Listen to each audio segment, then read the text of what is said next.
السلام علیکم۔ ایک روز میری بیٹی کے اسکول سے کال آئی۔ اس کی ٹیچر نے کہا کہ آپ جلدی سے اسکول آئیں، آپ سے بہت ہی ضروری بات کرنی ہے۔ ٹیچر کی یہ بات سن کر میں پریشان ہو گئی اور اگلے ہی دن اپنی بیٹی کے اسکول پہنچی تو ٹیچر نے الماری کھولتے ہوئے میری بیٹی کی کاپی نکالی اور پھر اس میں سے ایک صفحہ نکال کر میرے آگے رکھنے لگی۔ میں آنکھیں پھاڑے وہ سارے صفحات بڑے غور سے دیکھ رہی تھی کیونکہ سبھی صفحات پر ایک ہی میں اپنی پرانی زندگی پر نظر دوڑاتی ہوں تو میرے رونگٹے کھڑے ہو جاتے ہیں اور میں سوچنے لگتی ہوں کہ اگر خدا کی مجھ پر نظر کرم نہ ہوتی تو نہ جانے میں اس وقت کہاں ہوتی اور کس آزمائش میں مبتلا ہوتی۔ میرا نام ایمن ہے اور میں اپنے والدین کی لاڈلی بیٹی تھی۔ والدین کی ہم تین ہی اولاد تھی، بڑا بھائی تھا اور بھائی سے چھوٹے ہم دو بہنیں تھیں۔ بہنوں میں میرا نمبر دوسرا تھا اور ایسے تینوں بہن بھائیوں میں میں سب سے چھوٹی تھی۔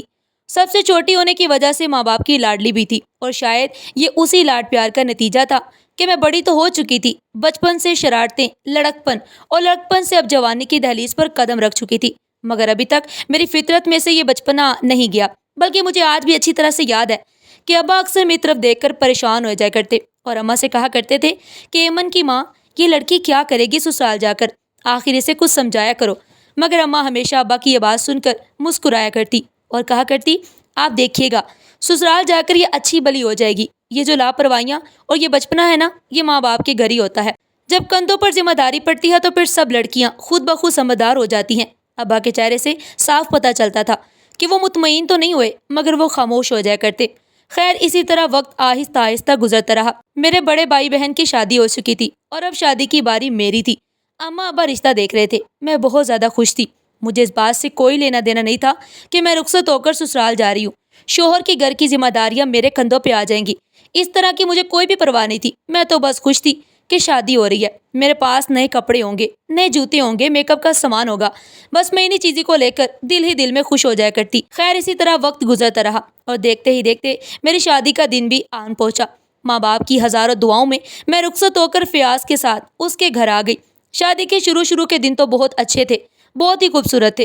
میں بہت خوش رہا کرتی اور اپنے دل میں یہی سوچتی کہ شادی تو بہت اچھی چیز ہے۔ روزانہ نئے کپڑے پہنو، سچ سمجھ کر تیار ہو جاؤ اور کسی نہ کسی کے گھر دعوت کھانے کے لیے پہنچو۔ بہت مزہ آ رہا تھا اس کام میں۔ مگر پھر آہستہ آہستہ جیسے جیسے دعوتوں کا سلسلہ ختم ہوا، زندگی اپنی روٹین پر واپس آ گئی تو مجھے اندازہ ہوا کہ شادی تو واقعی بہت بڑی ذمہ داری ہے، خاص طور پر ساس اور نندوں کے رویے۔ یہاں تو ذرا سی بات کا خیال رکھنا پڑتا اور میں تو بہت ہی زیادہ لاپرواہ طبیعت کی مالک تھی اور اپنی اسی لاپرواہی کی وجہ سے آئے روز مجھے کوئی نہ کوئی بات سننے کو ملتی۔ آئے دن میرے گھر میں کوئی نہ کوئی نیا جھگڑا کھڑا ہو جاتا۔ شادی کے 3 مہینے بعد ہی مجھے یہ خبر ملی کہ میں ماں بننے والی ہوں۔ مگر سچ کہوں تو یہ میرے لیے خوشی کی خبر نہیں تھی، کیونکہ 3 مہینے کے اندر ہی میں اپنی ساس اور نندوں کے رویے سے اکتا چکی تھی۔ نہ وہ مجھے سمجھنے کے لیے تیار تھی اور نہ میں انہیں سمجھنے کے لیے تیار تھی۔ آج سوچتی ہوں تو احساس ہوتا ہے کہ مجھے اپنا بچپنا چھوڑنا چاہیے تھا، مجھے شادی کو سیریس لینا چاہیے تھا، مگر میں تو چند ہی دنوں میں اکتا گئی تھی۔ مجھے یہ شادی بوجھ لگنے لگی۔ مگر خیر اسی طرح جب اپنے والدین کے گھر جاتی تو امی اور ابا مجھے سمجھا بجھا کر واپس بھیج دیتے۔ سب کا اور میرا اپنا بھی یہی خیال تھا کہ گزرتے وقت کے ساتھ ساتھ سب کچھ ٹھیک ہو جائے گا۔ اسی طرح دیکھتے ہی دیکھتے 9 مہینے کا عرصہ گزر گیا اور میں نے ایک بیٹی کو جنم دیا۔ ماں بننے کے بعد میں بہت زیادہ خوش تھی۔ یہ ایک الگ ہی احساس تھا، مگر دوسری جانب گھر کی فضا نہایت ہی کشیدہ ہو چکی تھی۔ میرے اور میری ساس نندوں کے درمیان تعلقات روز بروز بگڑتے ہی چلے جا رہے تھے۔ بات اور معاملات سنبھلنے کی بجائے مزید الجھتے ہی جا رہے تھے اور یہ کشیدگی اب ہم دونوں میاں بیوی کے تعلقات میں دراڑ پیدا کر رہی تھی۔ ابتدا میں فیاض میری بات کو سمجھا کرتے تھے، میرا ساتھ دیا کرتے تھے، مگر اب گزرتے وقت کے ساتھ ساتھ وہ بھی شاید اکتا چکے تھے۔ وہ اب اپنی ماں اور بہنوں کا ساتھ دیتے۔ اب ہر غلطی پر وہ بھی مجھے ہی ڈانٹتے، مجھے ہی سمجھانے کی کوشش کرتے تھے۔ اسی طرح کرتے کراتے 1 سال کا عرصہ گزر گیا۔ اب میری بیٹی 1 سال کی ہو چکی تھی، مگر نہایت کوشش کے باوجود بھی میرے تعلقات اپنے سسرال کے ساتھ اچھے نہیں ہو سکے اور آخر بات طلاق پر جا کر ختم ہوئی۔ فیاض نے مجھے طلاق دے دی اور میں اپنی 1 سال کی بیٹی کو لے کر اپنے والدین کے گھر پر واپس آ چکی تھی۔ میری طبیعت میں لاپرواہی اس حد تک تھی کہ اپنی اس طلاق پر اس وقت میں شکر ادا کر رہی تھی۔ میں نے دل ہی دل میں کہا چلو شکر ہے کہ جان چھوٹی آئے روز کی مصیبت سے۔ اب میں جو یہ سمجھ رہی تھی کہ اپنی بیٹی کو لے کر ماں باپ کے گھر جاؤں گی اور میری زندگی میں سکون آ جائے گا، مگر یہ بھی میری ایک غلط فہمی تھی۔ 4 دن کے اندر ہی مجھے اندازہ ہو چکا تھا کہ سکون یہاں بھی نہیں آئے گا، کیونکہ وہاں میری بھابھی اور اس کے بچے موجود تھے جیسے ہی میں اپنی بچی کو لے کر والدین کے گھر پہنچی، وہاں بابی، جو پہلے میرے آنے پر میری خوب آؤبگت کیا کرتی تھی، خوب خاطرداری کیا کرتی تھی، اب اسی نے آنکھیں ماتھے پر رکھ لی۔ اپنی بیٹی کومل کے ساتھ والدین کے گھر میں نے 4 سال گزارے، مگر یہ 4 سال بھی اس طرح گزرے کہ جیسے میں کسی سولی پر ٹنگی ہوئی ہوں۔ آخر کار 4 سال میرے ماں باپ نے مجھے سمجھانے بجھانے اور منانے میں گزار دیے۔ میرے ماں باپ کا کہنا تھا کہ تمہیں دوسری شادی کر لینی چاہیے، کیونکہ یہ گھر اب ہمارا نہیں ہے، ہم تو 4 دن کے مہمان ہیں، آج نہیں کل تو یہاں سے چلے جائیں گے، اس کے بعد یہ گھر تمہارے بھائی اور بھابھی کا ہی ہے، اور ابھی ہمارے جیتے جی تمہاری بھابھی نے آنکھیں ماتھے پر رکھی ہوئی ہیں، اسے اس گھر میں تمہارا اس بچی کا وجود بالکل بھی برداشت نہیں ہے، تو سوچو جب ہم نہیں ہوں گے تو تمہارا کیا ہوگا۔ بالآخر 4 سال کے اس دورانیے میں یہ بات اچھی طرح سمجھ چکی تھی اور مجھے خوب اندازہ ہو چکا تھا کہ مجھے ماں باپ کی بات مان لینی چاہیے، لہٰذا میں نے دوسری شادی کے لیے ہاں کر دی۔ مگر دوسری شادی کے لیے میری ایک شرط تھی کہ میں اپنی بیٹی کو بھی ساتھ لے کر جاؤں گی، اپنی بیٹی کو میں یہاں نہیں چھوڑ کر جاؤں گی۔ اور خدا کا کرنا کچھ ایسا ہوا کہ مجھے ایک ایسا شخص مل گیا، شبیر۔ شبیر پہلے بھی شادی شدہ تھا، مگر پہلے بچے کی پیدائش پر شبیر کی بیوی اور بچہ دونوں وفات پا چکے تھے۔ شبیر اور اس کے گھر والوں کو اس بات پر کوئی اعتراض نہیں تھا کہ میں اپنی بچی کو ساتھ لے کر آؤں گی۔ ایسے ہی چند ہفتوں میں میرا رشتہ شبیر کے ساتھ طے ہو گیا اور میں ایک دفعہ پھر دلہن بنی، اور اس دفعہ رخصت ہو کر میں شبیر کے سنگ اس کے گھر آ گئی۔ میری بیٹی کومل ابھی میری اماں کے پاس تھی۔ اماں نے کہا کہ شادی کے 2 ہفتے بعد تم اسے اپنے ساتھ لے جانا، شبیر کے ساتھ وقت گزارو تو پتہ چلے کہ وہ بہت ہی اچھا انسان ہے۔ شادی کے 1 ہفتے بعد ہی میں اپنی بیٹی کومل کو اپنے پاس لے آئی، اور یہ دیکھ کر مجھے بہت خوشی ہوئی کہ شبیر میری بیٹی سے بہت زیادہ پیار کرتا۔ اس نے کبھی بھی میری بیٹی کے ساتھ کوئی فرق نہیں کیا۔ شبیر کا اپنا الگ سے گھر موجود تھا۔ شادی کے لیے وہ اپنے والدین کے گھر میں آیا ہوا تھا، لیکن جہاں وہ نوکری کرتا تھا کمپنی کی طرف سے اسے ایک گھر بھی ملا ہوا تھا۔ شادی کے 1 مہینے بعد ہی ہم دونوں میاں بیوی میری بیٹی کے ساتھ اس گھر میں شفٹ ہو چکے تھے۔ شبیر کے ساتھ میری زندگی نہایت ہی پرسکون اور اطمینان سے گزر رہی تھی۔ سچ کہوں تو میں بہت زیادہ خوش تھی شبیر کے ساتھ، اور اس کے ساتھ جو میری زندگی گزر رہی تھی کہ وہ زندگی تھی جو مجھے پسند تھی، یہ وہ زندگی تھی جو میں جینا چاہتی تھی۔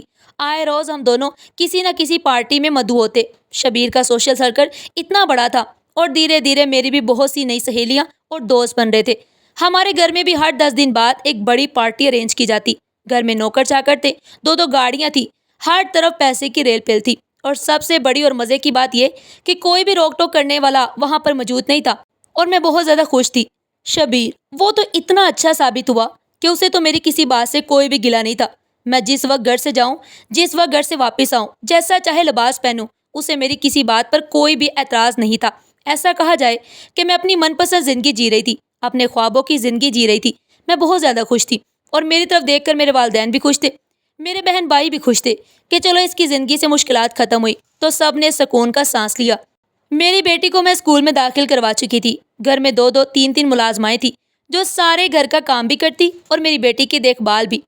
میری اور شبیر کی شادی کو 1 سال ہونے والا تھا، مگر اب تک میں نے بچہ پیدا کرنے کا فیصلہ نہیں کیا تھا۔ میں نے شبیر سے صاف اور واضح الفاظ میں کہہ دیا کہ میں فی الحال اپنی زندگی کو بھرپور طریقے سے انجوائے کرنا چاہتی ہوں، اور وہ بھی میری خوشی میں خوش تھا۔ اسی طرح بہت اطمینان سے وقت گزرا کہ ایک دن میری بیٹی کا اسکول سے مجھے کال ریسیو ہوئی۔ پرنسپل نے کہا کہ آپ کومل شبیر کی والدہ بات کر رہی ہیں؟ میں نے کہا جی بالکل، میں کومل کی ماں ہوں۔ انہوں نے کہا ہمیں آپ سے بہت ہی ضروری بات کرنی ہے، کل آپ 10 بجے آفس آ جائیے گا۔ میں نے کہا ٹھیک ہے۔ پرنسپل کی یہ کال سننے کے بعد میں کچھ پریشان سی ہو گئی۔ اسی دوران میں نے ٹی وی دیکھتے ہوئے اپنی بیٹی پر ایک نظر ڈالی، وہ خاموشی سے کارٹون دیکھنے میں مصروف تھی۔ آخر پرنسپل نے مجھے کال کیوں کی؟ انہیں مجھ سے کیا بات کرنی ہوگی؟ میری بیٹی تو ابھی بہت چھوٹی کلاس میں ہے، پڑھائی کا تو کوئی معاملہ نہیں ہو سکتا، کیونکہ میری بیٹی بہت اچھے ٹیوٹر سے ٹیوشن بھی پڑھتی ہے، اور فیس تو ہم ہمیشہ ایڈوانس میں جمع کروا دیا کرتے تھے۔ پھر آخر ایسی کیا بات ہو سکتی ہے؟ یہی سوچتے سوچتے میں رات کو اپنے بستر پر سونے کے لیے چلی گئی۔ صبح 10 بجے میری آنکھ کھلی، دیکھا تو میری بیٹی اسکول جا چکی تھی، اور شبیر بھی اپنی آفس جا چکے تھے۔ میں نے ملازمہ سے ناشتہ تیار کرنے کو کہا اور خود نہا دھو کر ایک اچھا سا لباس منتخب کیا اور تیار ہو گئی۔ تیار ہو کے میں نے ناشتہ کیا اور ڈرائیور کو ساتھ لے کے اسکول پہنچ گئی۔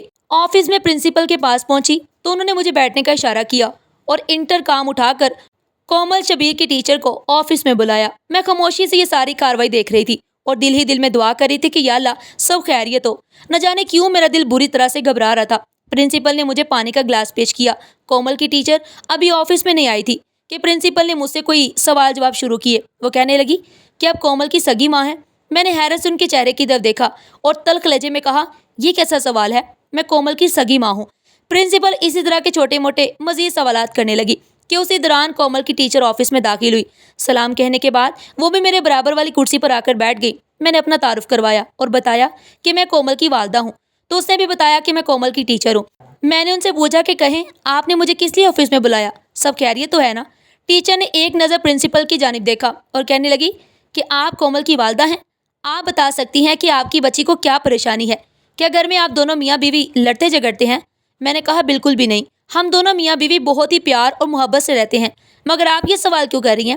میں نے فوراً سے اپنا سوال کیا تو ٹیچر کہنے لگی اس لیے کہ آپ کی بیٹی کسی الجھن کا شکار ہے۔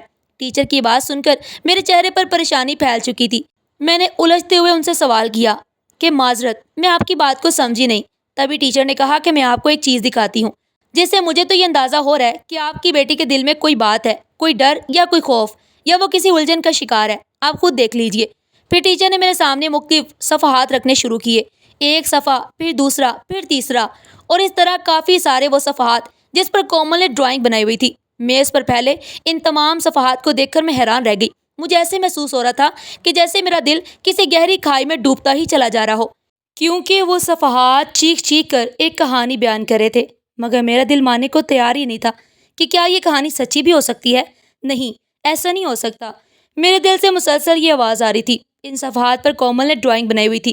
ہر صفحے پر صفحے کے ایک ایک کونے میں ایک عورت اور مرد ہاتھوں میں ہاتھ ڈالے ہنسی خوشی کھڑے تھے، اور دوسرے کونے میں ایک مرد ایک بچی کے ساتھ کھڑا تھا۔ جہاں وہ مرد بچی کے ساتھ کھڑا تھا، وہاں کومل اس مرد کے لمبے لمبے ناخن اور اس کے بڑے بڑے بال اور ڈراؤنے سے دانت بنائے ہوئے تھے۔ اب ٹیچر اور پرنسپل پھر سے میری جانب سوالیہ نظروں سے دیکھ رہی تھی۔ ٹیچر نے پھر سوال کیا، کہنے لگی بتائیں میم ایمن، یہ کیا ہے؟ ہم نے کومل سے بات کرنے کی بہت کوشش کی ہے، اسے پوچھنے کی کیا کہ یہ فرق کس لیے ہے۔ صفحے کے کونے میں اس نے اپنے ماں باپ کو ہنسی خوشی ایک ساتھ کھڑے دکھایا، جبکہ اسی صفحے کے دوسرے کونے میں کومل کے ساتھ جو مرد کھڑا ہے وہ ایک ڈراؤنے روپ میں ہے۔ ایسا کیوں ہے؟ کیا کومل کے والد اسے مارتے پیٹتے ہیں؟ میں نے کہا نہیں، بالکل بھی نہیں، کومل کا باپ اسے بہت پیار کرتا ہے۔ تب میرے دل میں خیال آیا اور اس خیال کو فوراً میں نے پرنسپل اور کومل کے ٹیچر کے سامنے کھول کر رکھ دیا۔ میں نے انہیں بتایا کہ کومل کے والد اس کے سگے باپ نہیں ہیں، یہ میری دوسری شادی ہے اور یہ کومل کا سوتیلا باپ ہے۔